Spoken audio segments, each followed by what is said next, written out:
నమస్తే, welcome to Sakshi family. హిమాలయాల ఒడిలో ఉన్న నేపాల్ను ఆకస్మిక వరదలు, కొండచర్యల విలయం కకావికలం చేస్తున్న వేళ ఆధునిక నిర్మాణ రంగం ఇలాంటి ప్రకృతి విపత్తులను ఎంతవరకు తట్టుకోగలదనే ప్రశ్న అందరినీ ఆలోచింపజేస్తుంది. ఈ భీకర జలప్రళయం నేర్పిన పాఠాలేంటి? పర్వత ప్రాంతాలతో పాటు మైదాన ప్రాంతాల్లో భవిష్యత్ నగరాలు, భవన డిజైన్లు అసలు ఎలా ఉండాలి? వీటన్నిటిని తట్టుకునేలా ఉండాలా లేదా?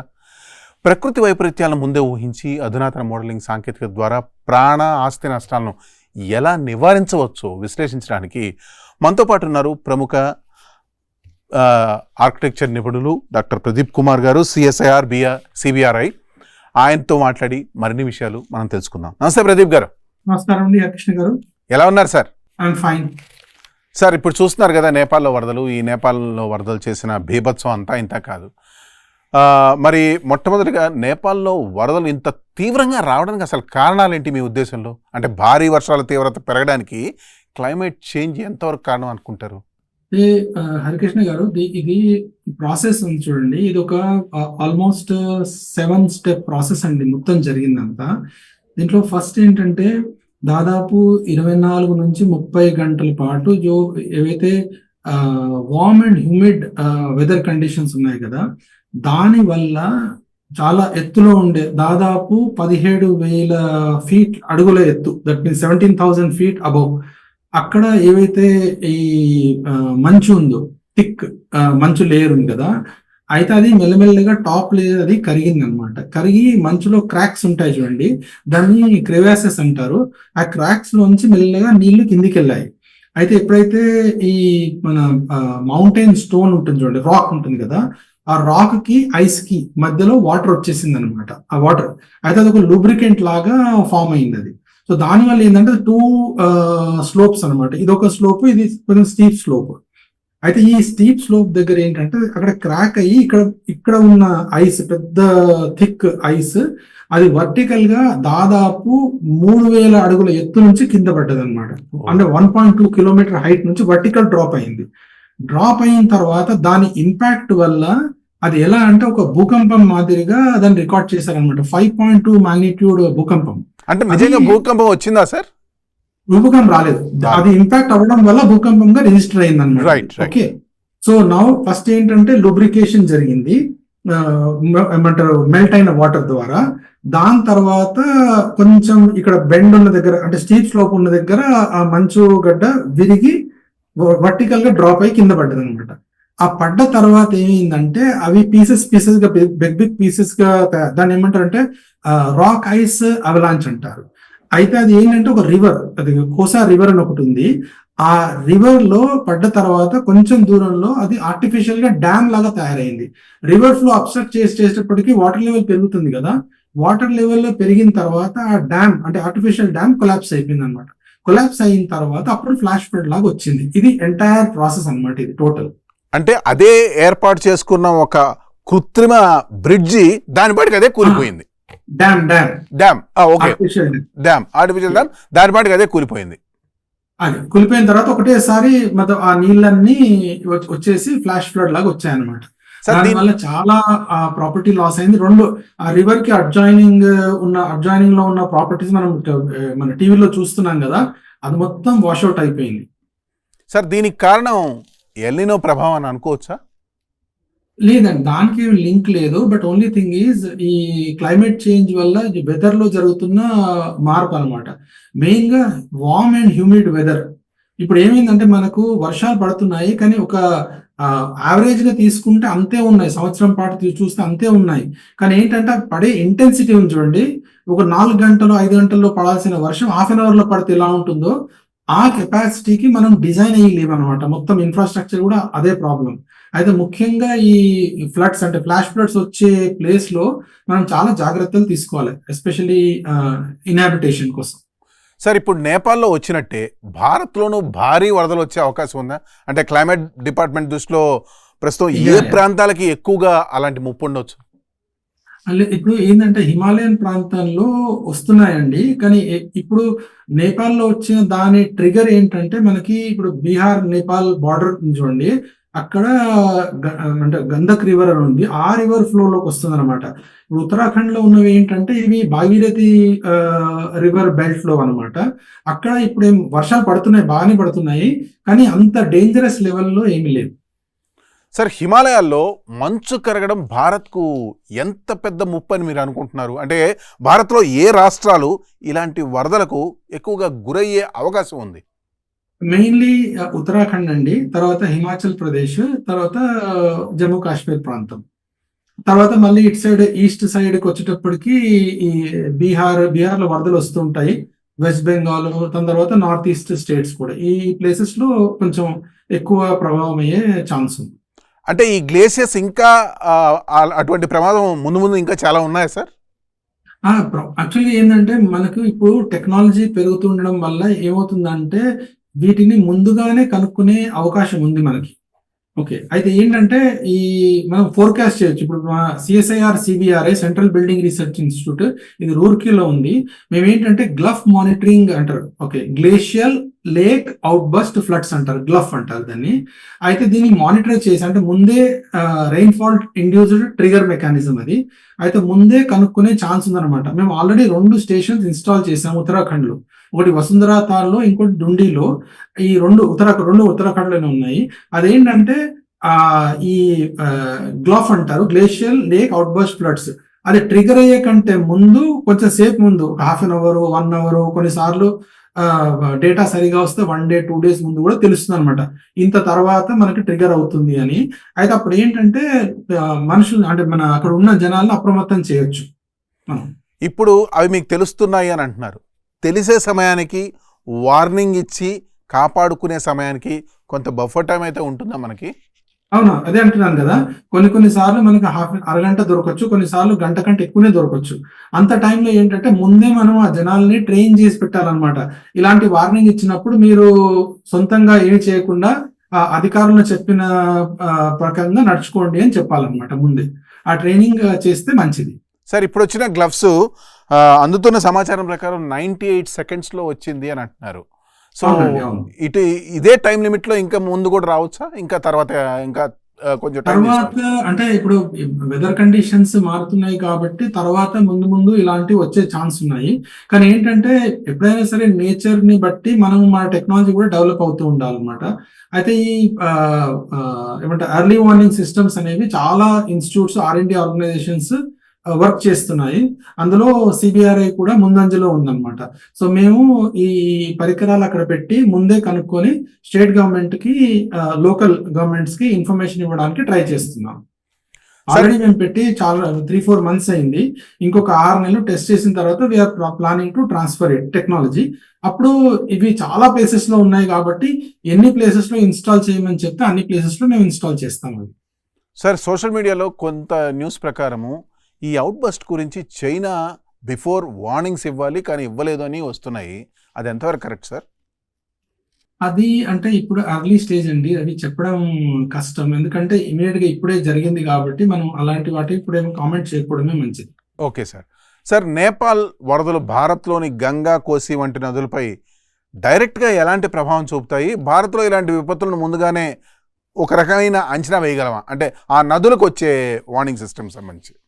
లేదండి. ఇప్పుడు ఈ గంగా ఉంది చూడండి. దాంట్లో ఇమ్మీడియేట్‌గా డైరెక్ట్ ఇంపాక్ట్ ఏమీ లేదండి. ఓన్లీ గండక్ రివర్ అని చెప్పాను గదా! ఈ మన బీహార్, నేపాల్ బోర్డర్‌లో ఉన్నవి. దాంట్లో ఇన్‌ఫ్లో వస్తుంది. కానీ ఇక్కడ ఈ గంగా నది అంటే మెయిన్‌గా ఉత్తరాఖండ్‌లో వచ్చే రివర్స్ ఉన్నాయి చూడండి. అలక్నంద, భాగీరథి ఇవన్నీ రివర్స్ ఫైనల్‌గా గంగా అని పేరు అవుతుంది దానిది. ఈ 5 కాన్ఫ్లుయెన్సెస్ జరిగిన తర్వాత గంగా. సో అక్కడ ఏమి లేదు. బట్ జనరల్లీ రెయిన్‌ఫాల్ పరంగా రివర్ ఫ్లో చాలా ఇంటెన్స్‌గా ఉంది అన్ని ప్లేసెస్‌లో ఇప్పుడు. ఈ ఎస్పెషల్లీ నార్త్. ఓకే. చాలా వరకు ఇప్పుడు వచ్చిన ఈ గ్లేషియర్స్ ప్రాంతంలో హైడల్ ప్రాజెక్ట్స్ ఇలాంటివి చాలా ఉన్నాయి అని అంటున్నారు. సో ఇంత పెద్ద వరద వచ్చినప్పుడు అవన్నీ నష్టమేనా సార్? చాలా వరకు నష్టం వాటిల్తుందా? లేకపోతే దానికి ఏమైనా సెక్యూరిటీ మెజర్స్ లాంటివి ఏర్పాటు చేసుకోను? లేదండి. ఉంటాయండి. అందరూ అంటే ఈ హైడల్ పవర్ ప్లాంట్స్ చాలా సెక్యూర్డ్‌గానే ఎందుకంటే వాళ్ళు ఈ కట్టేటప్పుడు కూడా ఇలాంటి ఎక్స్‌ట్రీమ్ వెదర్ ఈవెంట్స్‌ని పరిగణలోకి తీసుకొనే కడతారు అవన్నీ. సో వాటికి ఏమి ప్రాబ్లమ్ లేదు. ఓకే. అసలు యాక్చువల్లీ ఈ హిమాలయ ప్రాంతాల్లో ఇంతలా ఈ వరదల ముప్పు పెరగడానికి ఓన్లీ గ్లేషియర్సేనా? ఇంకేమైనా కారణాలు ఉన్నాయా? లేదండి. ఇప్పుడు ఐస్ గ్లేషియర్స్ మెల్ట్ అవుతున్నాయి బికాస్ ఆఫ్ వేరియస్ అంటే వెదర్ కండిషన్స్ వల్ల. అదే మెయిన్. ఓకే సార్, ఇప్పుడు జియోగ్రఫిక్ లొకేషన్ ప్రకారము హిమాలయాల కింద నేపాల్ తదితర మన భారతదేశానికి సంబంధించిన చిన్న చిన్న గ్రామాలు ఇవన్నీ చాలా ఉన్నాయి. యాజ్ ఆఫ్ నో ఇప్పుడు ఈ గ్లేషియర్ మనకు ఒక పాఠం చెప్పిందని అనుకోవచ్చు. మరి ఇక ముందు రాబోయే గ్లేషియర్స్ ఎవాక్యుయేషన్ మెజర్స్ ఎంత త్వరితగతిన ఉండబోతున్నాయి సార్? అవునండి. ఈ ఎన్డీఎంఏ అండ్ ఎన్డీఆర్ఎఫ్, ఎస్డీఆర్ఎఫ్ వీళ్ళందరూ కంటిన్యూస్ గా ఇలాంటివన్నీ వాళ్ళు అప్డేట్ చేసుకుంటూ ఉన్నారండి. అయితే we are always ready to tackle any extreme situations. Sir, మన ఇప్పటిదాకా కంట్రీలో మీకు వచ్చిన సమాచారం ప్రకారం ఎంత మోతాదులో నష్టం జరిగి ఉండొచ్చు అని మీరు అనుకుంటున్నారు సార్? ఇప్పుడు ఇప్పుడు కొంచెం అంటే కష్టం యాజ్ ఆఫ్ అండి నౌ అంచనా మీరు విన్నదాన్ని బట్టి. ఇప్పుడు కొంచెం కష్టం. మ్మ్. అంటే ఆల్రెడీ మనం న్యూస్ లో చూస్తున్నాం కదా, ఎందుకంటే ఫస్ట్ హ్యాండ్ ఇన్ఫర్మేషన్ నేను సైట్ కి వెళ్ళలేదు కాబట్టి ఫస్ట్ హ్యాండ్ ఇన్ఫర్మేషన్ లేదు. సో భారతీయుల్లోనే దాదాపు 250 మంది స్ట్రాండెడ్ అయి ఉన్నారు అనేది తెలిసింది. Okay, that's what again it is from news only. Sir, present అంటే ఈ సమయానికి వరద తగ్గిందా ఇంకా అలానే ఉందా సార్? ఇప్పుడు తగ్గిందండి. మ్మ్. ఇప్పుడు తగ్గింది. నిన్న నిన్న జరిగింది కాబట్టి ఇప్పుడు అంతగా లేదు. ఓన్లీ ఏంటంటే ఆఫ్టర్ డిజాస్టర్ మెజర్స్ తీసుకుంటున్నారు. అండ్ కానీ వర్షాలు ఇంకా పడుతూనే ఉన్నాయి. So still there are chances that more glaciers can happen. Already outburst అయిపోయింది కాబట్టి ఇంకా అంత ఏముండదండి. ఆల్రెడీ అది పడిపోయింది కదా, ఇంకా ఇప్పుడు ఏముండదు. Right sir. సార్, ఈ మాన్సూన్లో భారత్కు భారీ వరదల ముప్పు ఎంతవరకు ఉందని మీరు అనుకుంటున్నారు? భారీ వరదల ముప్పు ఎంతవరకు ఉంది అని అంటే మనం ప్రికాషనరీ మెజర్స్ తీసుకోవాలండి అంతే. కానీ ఎక్కడ ఇప్పుడు ఇమీడియట్ గా ఇప్పుడు ఆల్మోస్ట్ మాన్సూన్ ఎండింగ్ సీజన్ కి వచ్చేసింది కాబట్టి I don't think so. Okay, there is not immediate లేదు, but we should be on alert on. Alert. ప్రస్తుతం ప్రజలు అసలు ఎలాంటి వాతావరణ హెచ్చరికలను సీరియస్గా తీసుకోవాలని మీరు అనుకుంటున్నారు? ఓన్లీ ఇప్పుడు ఏంటంటే అండి, ఇలాంటి ఎక్స్ట్రీమ్ వెదర్ ఈవెంట్ జరిగినప్పుడు ఏంటంటే మనము ఈ రివర్ సైడ్ కానీ అడ్వెంచరస్ గా వెళ్తాం చూడండి, అలాంటివి కొంచెం మానుకుంటే మంచిది. తర్వాత అడ్వైజరీస్ వస్తూ ఉంటాయి టైం టు టైం. ఓకే, ఇప్పుడు ఎన్డీఎంఏ కానీ అదర్ గవర్నమెంట్ ఆర్గనైజేషన్స్ కానీ వాళ్ళు ఈ మన వాట్సాప్ లో మెసేజెస్ పంపిస్తున్నారు, SMS లో మెసేజెస్ పంపిస్తున్నారు. అంటే ఈ ప్రాంతాల్లో ఇవాళ భారీ వర్షాలు పడే ఉన్నాయని చెప్పేసి అవి మనం కొంచెం జాగ్రత్తగా పాటించి మన ప్రోగ్రామ్స్ ఏమైనా మన కార్యక్రమాలు దాని పరంగా దానికి అనుగుణంగా చేస్తే మంచిది. ఇప్పుడు గ్లేషియర్స్ కింద ఉన్న గ్రామాల ప్రజలకు సంబంధించి అట్లా మాట్లాడుకుందాం సార్. అక్కడ ఎటువంటి స్ట్రక్చర్స్లో ఇట్లాంటి గ్లేషియర్స్ పడినప్పుడు ముందు జాగ్రత్తలు తీసుకోవాలి? అంటే ఇప్పుడు ఒకవేళ గ్లేషియర్ వస్తుంది అని అనుకున్నప్పుడు గ్లేషియర్స్ పడ్డప్పుడు ముందు జాగ్రత్త మొత్తం వాష్ అవుట్ అయిపోతాయి అన్నమాట. ఎనీ స్ట్రాంగ్ బేస్మెంట్స్ అట్లాంటివి ఉంటాయి కదా, అది కష్టం అండి, చాలా కష్టం. ఎందుకంటే ఇప్పుడు బౌల్డర్స్ లాగా వచ్చినప్పుడు పెద్ద పెద్ద అంటే రాళ్ళ లాగా వస్తాయి అన్నమాట. దాన్ని తట్టుకొని ఉండగలిగే ఇల్లు కట్టడం అనేది it's very difficult. Only thing is ఆ జోన్ లో ఉండకుండా ఉంటే సరిపోతుంది. ఇప్పుడు మనకు కోస్టల్ రెగ్యులేటరీ జోన్ అంటాం కదా, కోస్ట్ లో అంటాం కదా, ఇంత డిస్టెన్స్ వరకు కట్టుకోవద్దు అని ఉంటుంది చూడండి. మనం అలాంటివే ఇలాంటి బెల్ట్లలో డేంజర్ జోన్స్ అని ఉంటాయి అన్నమాట, రెడ్ జోన్స్ అని ఉంటాయి. ఆ జోన్స్ లో కట్టుకోకుండా కొంచెం దూరం వెళ్ళి ఉంటే మంచిది. నార్మల్గా ఈ గ్లేషియర్స్ పడినప్పుడు వాటర్ బాడీ ఫోర్స్ ఎంత ఉంటుంది సార్? అది స్లోప్ మీద డిపెండ్ అయి ఉంటుందండి. అది అంటే ఆ రివర్స్ ఎంత స్టీప్ స్లోప్ ఉంది దాని మీద డిపెండ్ అయి ఉంటుంది. అది అంటే క్యాల్కులేట్ చేసి చెప్పాలి, అంతే, ఏం లేదు. కొంచెం ఫాస్ట్ అయితే ఉంటుంది అంతే కదా సార్? ఫాస్ట్, డెఫినెట్ గా ఫాస్ట్ సార్. అంటే ఎంత ఫాస్ట్ ఉంటుందంటే మనిషి ఈదుకుంటూ క్రాస్ చేయడం అనేది it's impossible. Right sir. Sir, ఇప్పుడు యాక్చువల్లీ హిమాలయ గ్లేషియర్స్ ఆ వైపు హిమాలయన్ రీజియన్లో కూడా ఎస్పెషల్లీ నేపాల్ బార్డర్లో కూడా చైనా డ్యామ్లు చాలా వరకు ఉన్నాయి, చాలా కట్టున్నారు. చైనా డ్యామ్ల ప్రభావం ఈ భారత్లోని నదులపై కానీ ఈ వరదలపై అవకాశం ఉందా సార్? ఆ ప్రభావం ఏమైనా ఉందా? As of now you deny on it. డినైని ఇంకోటి ఏంటంటే నేను అంటే అది అంతగా చూడలేదు అది. అంటే very early to comment on it. Sir, present last but not the least sir, ఇప్పుడున్న ప్రజలకి అంటే ఇప్పుడు భారతదేశం మొత్తం ఈ గ్లేషియర్స్ దీని మీదే బాగా బాధపడుతున్నారు, ఆరాటపడుతున్నారు. వీళ్ళందరికీ మీరు ఇచ్చే అమూల్యమైన సందేశం ఏంటి సార్? ఏంటంటే ఇప్పుడు మనకు తెలిసిన వాళ్ళు ఎవరైనా అక్కడ ఉంటే కనుక రిలయబుల్ సోర్సెస్ నుంచి ఇన్ఫర్మేషన్ తీసుకోండి, తొందరగా పానిక్ అవ్వకండి. That is very important thing. And ఇంకొకటి వీలైనంత వరకు ఇలాంటి ఏరియాస్ లో కొంచెం దూరంగా అంటే సేఫ్ ఏరియాస్ లోనే గవర్నమెంట్ డిసైడ్ చేసిన సేఫ్ ఏరియాస్ లోనే మనము ఇల్లు కట్టుకోవడం అనేది మంచిది. సార్, ఎస్పెషల్లీ ఇలాంటి జరిగినప్పుడు ముందుగా ఒక కామన్ మ్యాన్, ఆ కామన్ మ్యాన్ దగ్గర ఉండాల్సిన నెంబర్లు కానీ కాంటాక్ట్ ఇష్యూ థింగ్స్ కానీ ఏమైనా మీరు చెప్పగలరా సార్? అంటే లోకల్ ఎస్డిఎంఏ హెల్ప్ లైన్స్ ఉంటాయండి. ఎస్డిఎంఏ అంటే ఏ స్టేట్కి ఆ స్టేట్కి ఎస్డిఎంఏ హెల్ప్ లైన్స్ ఉంటాయి.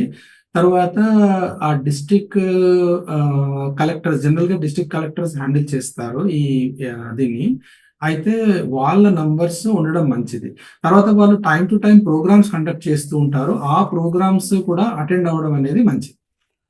ఇక ఇంకొక క్వశ్చన్ సార్, ఇప్పుడు యాత్రకి చాలా మంది వెళ్ళారు సార్ అక్కడ మానస సరోవర్ యాత్రకి వీటికి. అవును. వాళ్ళందరి పరిస్థితి ఏమైనా, వాళ్ళ వేరబౌట్స్ ఏమైనా తెలుస్తున్నాయా లేదా? లేదండి, నేను అంతగా ఇప్పుడు అది చూడలేదు. So for me it is difficult to comment on that. But as of now devastation అయితే అక్కడ జరిగింది బాగా. డెఫినెట్ గా డివాస్టేషన్ జరిగింది. అంటే స్ట్రాండెడ్ అయి ఉన్నారండి. ఇప్పుడు ఏంటంటే సడన్ గా కమ్యూనికేషన్ కట్ అవుతుంది, మనకి అక్కడ ఏం జరుగుతుందో తెలియదు. అలాంటప్పుడు మనం తొందరగా కంక్లూజన్ కి రాకుండా ఉండడమే మంచిది. ఇఫ్ యూ మన ఇంకొంచెం టైం తర్వాత మెల్లమెల్లగా తెలుస్తాయి అన్ని అక్కడ అంటే ఉన్న వాళ్ళు. కొంతమంది కమ్యూనికేట్ కూడా అవ్వలేదేమో ఇప్పుడు, మళ్ళీ డెఫినెట్ గా కొంచెం సమయం తర్వాత తెలిసిపోతుంది. సార్, ఈ ఎస్కలేషన్ ఎవాక్యుయేషన్ ఇంకా ఎన్ని రోజులు పట్టవచ్చు సార్? యాక్చువల్లీ ఇంకా లాస్ ఎంత జరిగిందో తెలియడానికి ఇంకో 2-3 days పడుతుందండి. అండ్ ఎవాక్యుయేషన్ మాత్రం ఇమీడియట్ గా స్టార్ట్ అయిపోయింది కదా అక్కడ. ఓకే. అంటే అక్కడ ఉన్న లోకల్ గవర్నమెంట్ అండ్ ఆల్సో నేను కొద్దిసేపు న్యూస్ లో చూసాను, country is also extending good support అని. ఓకే సార్, న్యూస్ లో చూసాను. Thank you sir, thank you Pradeep garu, thanks for your kind time. Thank you so much Harikrishna garu. Thank you. That's all for today. This is Hari Krishna signing off for Sakshi Exclusive.